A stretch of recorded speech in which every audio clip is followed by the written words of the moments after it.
friends. Happy Thursday. All right, I'm really excited to introduce you to Casey Baldovin today with Baldovin Construction.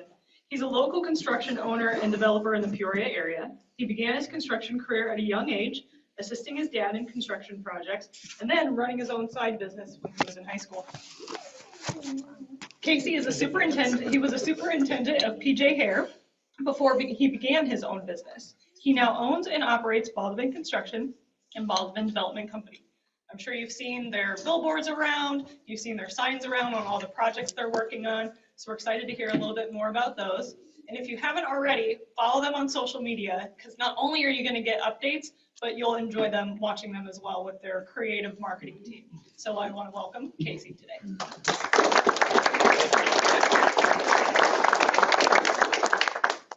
Thank you for the great introduction. As she said, Casey Baldovin, thanks for having me here. I don't really know what you guys probably want to hear about. I really don't think I am really too interesting.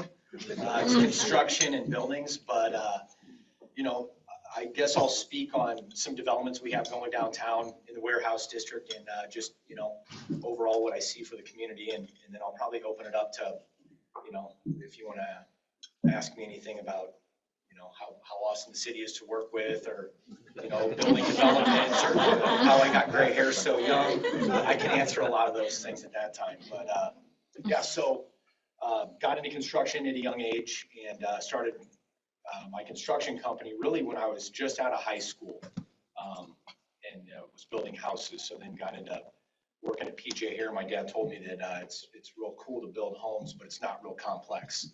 So he needed to go really cut my teeth at running large projects above, you know, 20 to 25 million to really understand, you know, the full breadth of what true construction and complexities run.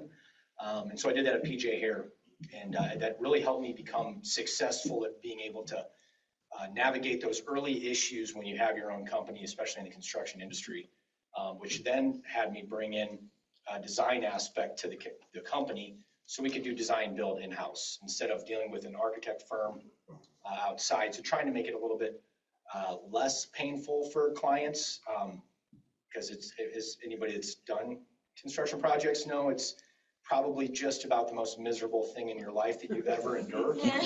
So we try to make it a little bit easier, but it's like aligning planets. So we try to make it a little bit easier. We know it's going to be a pain. But then I decided to get, you know, a little crazy and start developing property in downtown warehouse district of Peoria. So if some of you are probably familiar with that area. I know Jason's real familiar. I'm making his life complicated probably like the last 2.5 years.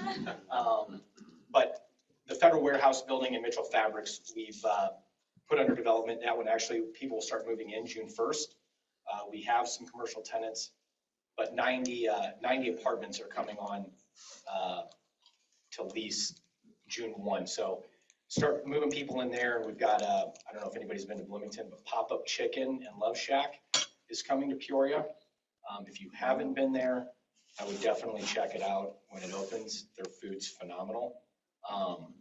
And then across the street, we just started on the old Crowie building. It was automotive facility for a long time, bowling alley, archery club, dance club. I mean, it's had a pretty exciting life. The building was in rough shape, to say the least, so we've ripped the front of the building off. We've ruined Jason's parking area for games. We're tearing down the back of the building, and we're going to put 16 apartments in there. And then same thing, trying to bring a lot of entertainment energy down there. So restaurants on the ground floor and retail. With that, you know, we're trying to really make the warehouse district the really that high energy area that similar to the Heights has. You know, we're trying to give a little bit of a competition to that area, bring some people down there, and give the people that come to the Chiefs game something to do before or after the game. So with, you know, restaurants and bars, you know, retail spaces, there's some, I don't really participate in this, but the Luminary, it's like a female aesthetics thing, right? Is that what that is? I don't really know, but women pay a lot of money to have pain inflicted on their face to make it yes better, but that is beyond me. But, so yeah, just trying to put my mark on Peoria to help revitalize an area has been a big driving factor for me, to give back to the community. In that time, I've also started a marketing company because of our marketing in-house. That dates back to I had a skateboard company when I was 21. I started that, I think, 22, and I ran that for 7 years. We sold skateboards nationally, and I ran a lot of campaigns. And back in the day, it was magazines. We didn't really have magazines and YouTube. We didn't have streaming services to market on. So that's really a passion for me. I love creating, something with my hands, buildings and construction, design. The other part of my passion is really marketing, is branding and finding creative ways to really take market share that doesn't belong to you. When you're trying to run a company, you have to, I think everybody understands, you have to create revenue and you have to create profit at the end of the year. And it's hard to take profit that belongs to someone else in your industry. And so how do you do that? And I've always done it through marketing aggressively. And so our marketing isn't for everybody. It's definitely a little outside the box, but that's allowed me to grow my construction company in a very short amount of time. We've been open for 7 years, and we run, I would say, 32 million in annual revenue at this point. So it's allowed me to get large and scale in a pretty aggressive amount of time outside of development. So I wear a lot of hats with the different companies we run. So yeah, I don't really know what else to talk about for you guys. I kind of generally wing these things, and then I kind of go to an open forum. If you want to know more, ask any questions, I'll start answering type of deal, because I'm kind of boring. Yeah, let's go with the guy up front here. I'll ask the first question. We'll get the microphone for the people listening. And in the back of the room. Wait. Turn it off. First of all, thank you. Okay, we're good. We might have to pull the plug, but it's okay. Everybody take a deep breath. Yeah. Question. First of all, thank you very much for making the effort. You are, so like rehabbing parts of the city has been left on its own for many, many years. My question to you, as you've gone through this process of rehabbing the Fayetteville and the Growley and others, what aha moments have you had, either in discovering some architectural things that were a surprise, or let's say items of interest that might be signs or memorabilia that was associated with that era? Yeah. So on that line, I love history, so I like to go through those buildings and try to pilfer what I can before we start renovating. We tore down the Julian, I forgot to mention that, to start building our new office. And in that one, we have newspapers that we found from 1943. It's pretty crazy, like you're reading the headlines from World War II. And so that was incredible. That's probably one of my favorite finds. In the federal building, it was, and this is a construction item that some people might find cool, others probably think it's lame, but they had covered up the front desk from when it opened. And it was cultured marble. So, or not cultured, Carrara marble. And it had been honed, extremely like decorative and architectural, we would call it, design. And you just don't see that anymore. So for me, with that kind of money that went into construction projects back in the day, that, now it's kind of an opulence part, but to see that in those old buildings is probably my favorite part. And then we found on top of the rafters in the Growie, the old signage for the pin machines and the fault line where your foul line is.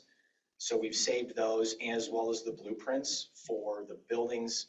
And that was done in very small sections. And we found receipts for construction. Like one edition was like $27,000 for something now that would be probably roughly $750,000 to build the same edition they built at the time.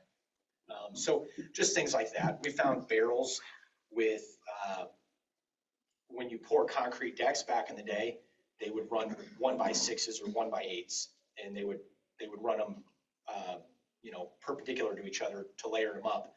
And when they would come to a column bell, they would have to run shim packs in there.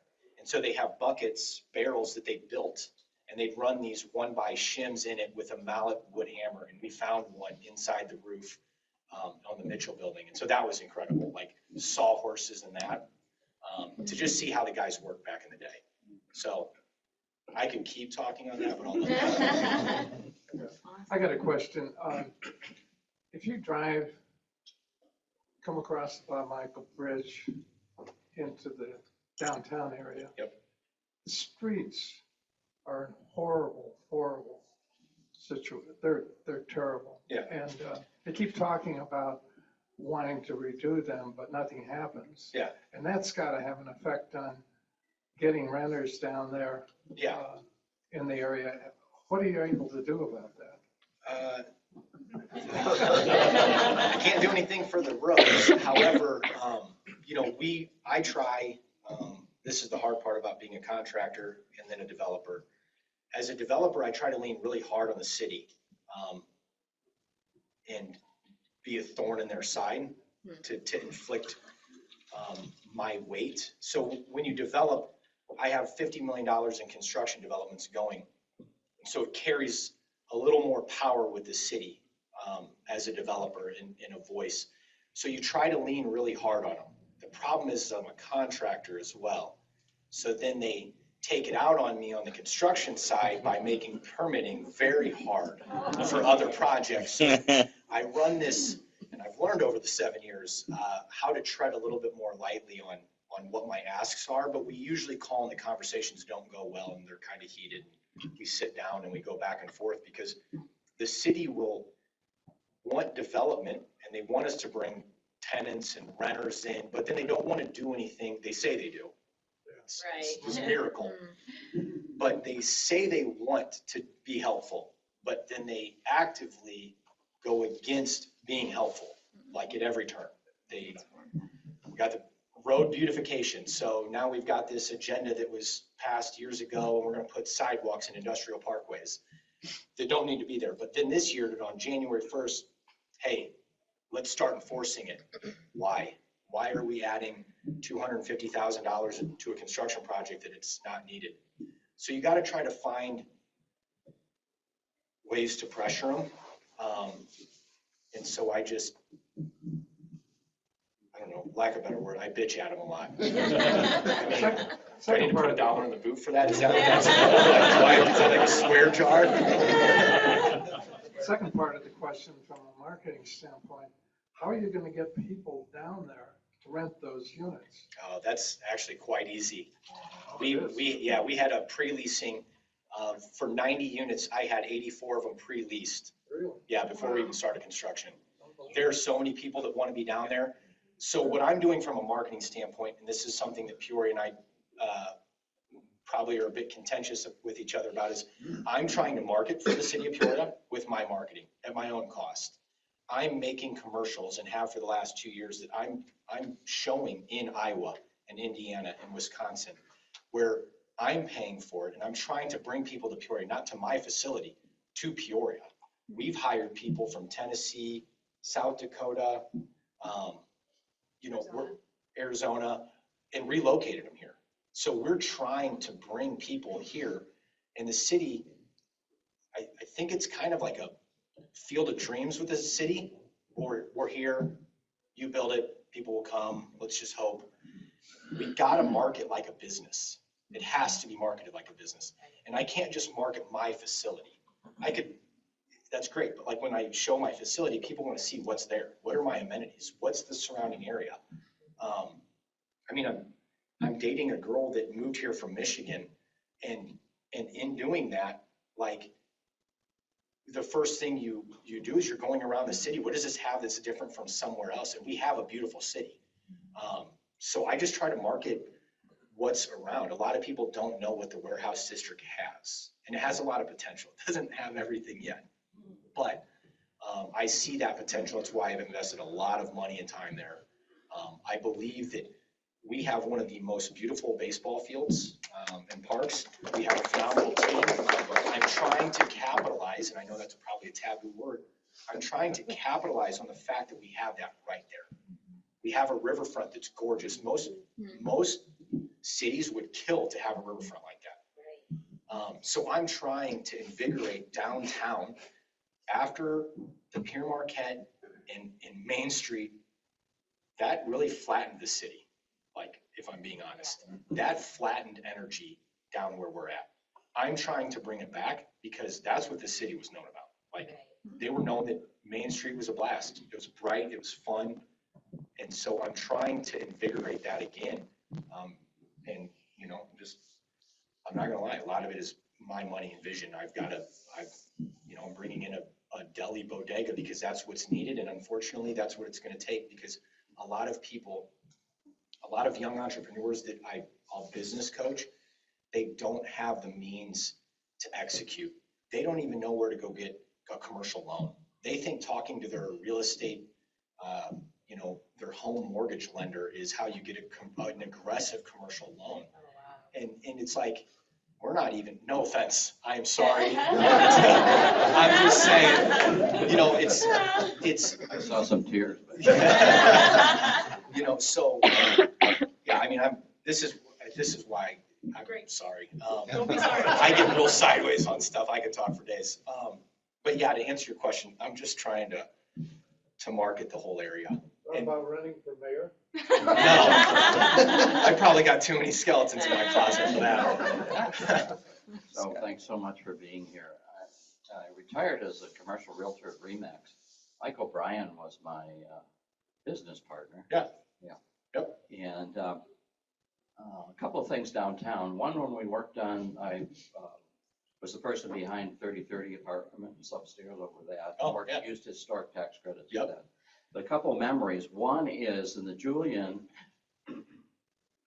Richard Pryor's old apartment. Yeah. Bright red. Yep. I think there was a lot of living that went on. Yeah. That was a very, very seasoned building. There was. And then in the Marquette Apartments on across from Perry over there, Yeah. we found, well, you know what the basements are like. They're like 20 feet tall Yep. and like that. We found it was an atomic bomb shelter. Yeah. And we actually had some of the canisters with cookies or crackers in them. Yep. And so a lot of cool things. Yeah, that's wild. Thank you. Thank you.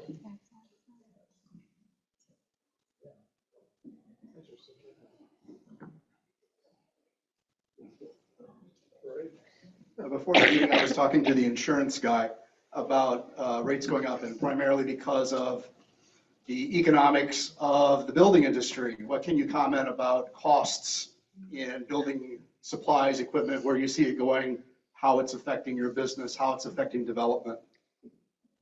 Yes, so building, all of it is not great. I'll just blanket statement that one. Building costs have gone up significantly. Obviously through the pandemic, they were up 135%. Right now, they've kind of come down. I would say building materials outside of mechanicals, HVAC, electrical, and plumbing, a lot of it, building materials have come down. They've averaged out to like 35 to 40% pre-pandemic. Labor is the real kicker. And we run, I don't know what this room is made of as far as people and where they're from, but so I was in the union. When I made my company, I went non-signatory. In doing so, I know that probably upsets a lot of people.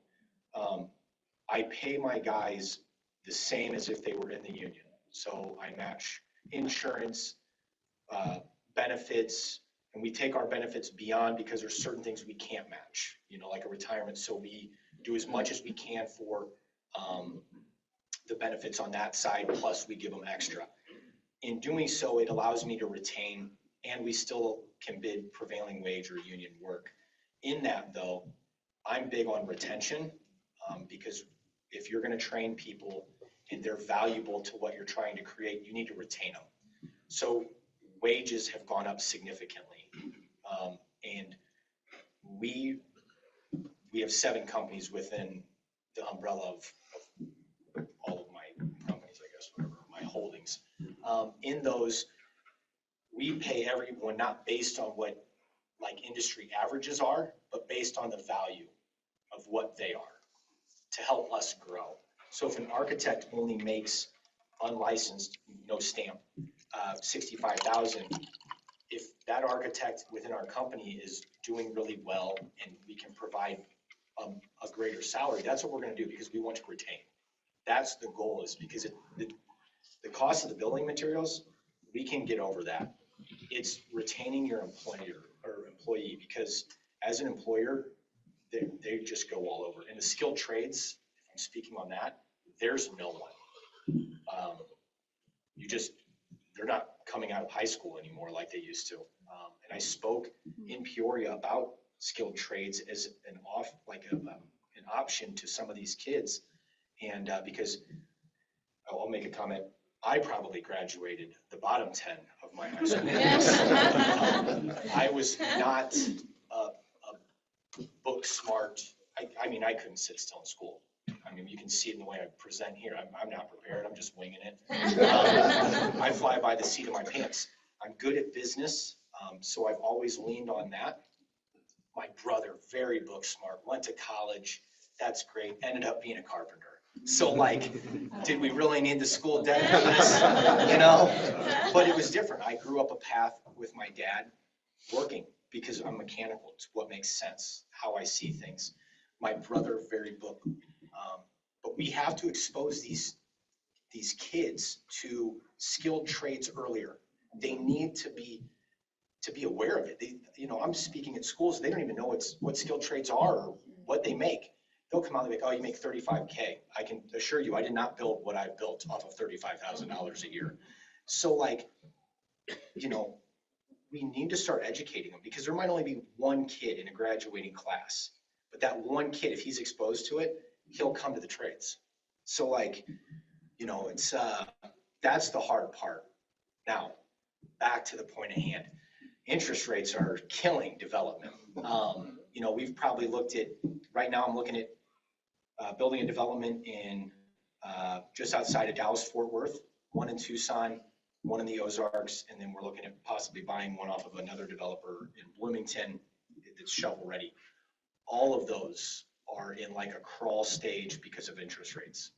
You can't bring the capital to the table and get your investors a good return when interest rates are 6.9 to 7.6%. It's just really hard. And then I like to 7-layer cake my, developments so that I can try to get more aggressive on rates. So we'll ask large investors with large net worth to bring a balance sheet in and collateralize secured marketables to try to get more aggressive on the points.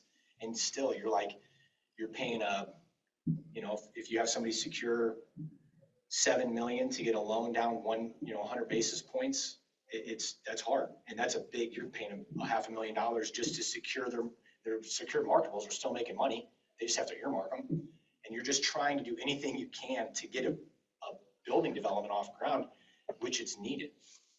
We have a housing shortage in America right now, whether it's multifamily or single, but we can't build them aggressively because we can't get the returns where they need to be. And no one builds altruistically. Like, it's just not there. Even the low income guys are doing it through LIHTC tax credits, and they're making, a 9% LIHTC, you're making a lot of money on the front end of it. So, and then historic tax credits, those are what save deals in the warehouse district. I'm not doing the Growie with historics because of the hoops to get the building back. I couldn't tear the back portion down, and the building's configured kind of rough, and it would have been really bad if I had to put it back with the same ugly brick. No offense to when they built it, but it was just going to be rough. But historic tax credits, it's the only reason the federal building went. We got aggressive on the rate and coming up with creative ways to get the rate down, and historic tax credits. So a long-winded response is it's been a little rough on business. People are still building. It's just those people either have more money or have a good relationship with a bank. We're not seeing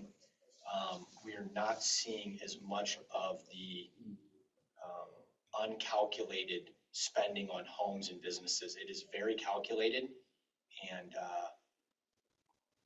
you know, they were prepared for it, if I'm being honest. They knew what it took, because we get a lot of people that'll call and they're using pre-pandemic pricing, and it's like, it's just not there, you know? So, yeah, anyone else? I had a question. I think I'm loud enough. I was just gonna ask you, like, because you are so, accomplished, is there like a project or a building that you'd be like, yeah, no, that's too small for me, or, or this project would be maybe too big? And are you having problems hiring? Because I hear that's always an issue too right now. Yeah, so two-part question. I'm gonna go with the hiring first. We are not having trouble hiring. I think that's because of our marketing. I think it's because of our culture, and I think we pay well and we have a good culture. I'm very flexible. Like, we have a lot of people with children in our company. I don't really care when you come and go. Just don't. Just do your job. You know, we all have water to carry. If I start carrying your water, you're gonna start seeing more of my face. If you're carrying your water, go to your kid's baseball game. I just don't care. Right. And we've retained a lot of employees, and we bring a lot. So hiring hasn't been real problematic, both in the field for trades and in the office's position, marketing and photography, content creation, architecture, all of those, business development. We've had very good luck with that. I think we've built a good company culture. The first part of that question was, what was the first part? Something too small for you to do, Oh, or something yeah, too yeah. big? No, I love work. So no, there's, bathrooms are tough, like, you have to fit those in the schedule for people because they are kind of small. There's no job too big. We'll take anything. You want to build a $160 million development, we'll build it for you. And that's partly because I'm driving those big projects. So the company just has to fall in line with what I want, Kind of nice. Yeah, the construction company doesn't really get a say in what I develop, and that's what we're trying to put together. The development in the Ozarks is a very large development. It'll be a multi-phase. It will be over 150 million. The construction company will do it because that's what I'm going to tell them to do. So there's nothing really too big or too small. I want it all. You do residential. Yeah, we do residential. That's where our passion lies, residentially, because it's cooler designs. But coming into the commercial world, and no ill will to the commercial renovations and buildings out there, I love them. But most of them, when I was growing up and working through PJ Hair, a lot of them are kind of stale. It's very, very old school. So we try to put a new, more modern spin on things. Not modern in the fit out selections, but modern is like, you need to make your business welcoming. I'm very judgmental when I walk into a business, and I hate saying that out loud, but like, when I walk into someone's restaurant or their office space, it reflects to me the type of owner you are and what you make your space feel like. And if we're having, and I do this through my business consulting, is where I see a lot of it is, well, I don't know how to get more market share. I don't know how to generate more revenue. I don't know why this competitor is beating me out.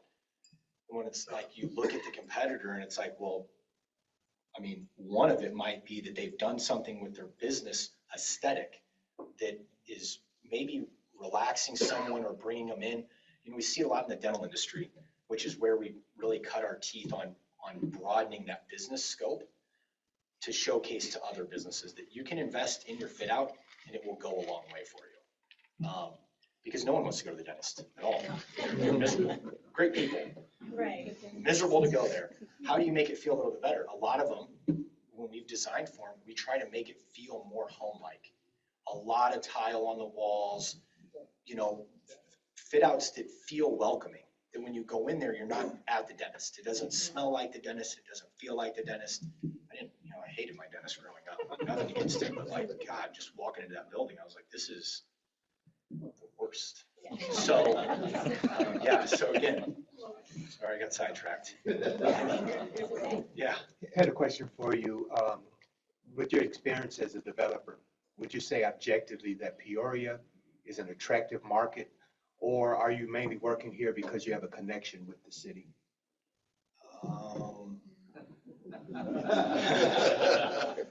Where will this answer go?